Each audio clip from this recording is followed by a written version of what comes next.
An event with an absolutely stacked main card topped off by 3 title fights, the last of which is a super fight and the return of George. Rush St-Pierre is huge cause for celebration.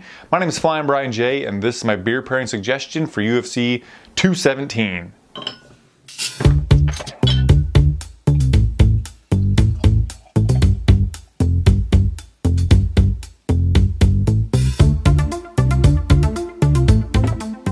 One of 3 barrel-aged beers from Kincaider Brewing Company out of Broken Bow, Nebraska, like this Farmhouse Saison.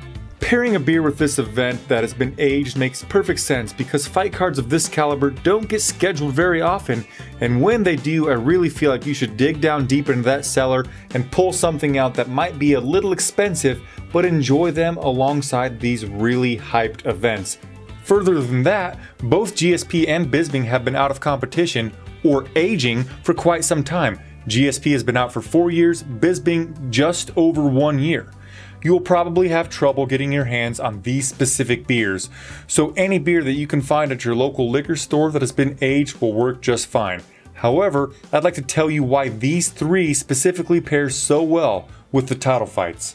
For starters, the Snow Beast Winter Ale is meant to be drank when it's colder outside than it is deep in Joanna Champion's icy heart. The Russian Imperial Stout goes great with the co-main event because at 11.5% alcohol by volume, it packs quite a wallop, yet is actually rather sweet, sort of like Cody No Love Garbrandt, who is a savage in the octagon, but has a soft heart for 10-year-old rare disease survivor Maddox Maple. And finally, the Farmhouse Saison goes so well with the main event because it was aged in Chardonnay barrels, and for some reason Chardonnay strikes me as something that George St-Pierre might enjoy, and he also plans to plant, get it? Farmhouse? Plant?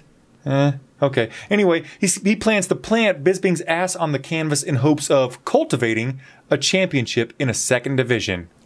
If GSP has aged even half as well as this barrel-aged beer by Kincaider Brewing Company, he's going to be the new UFC middleweight champion of the world come Saturday evening. I don't know if he's going to do it, but I can't wait to find out. In the end, you know that I don't care what you go with. You can go with some finely made local craft beer that's been barrel-aged, you can go with some big box beer, or you can just puff on that Chiba. Whatever you do, please do it responsibly. Cheers.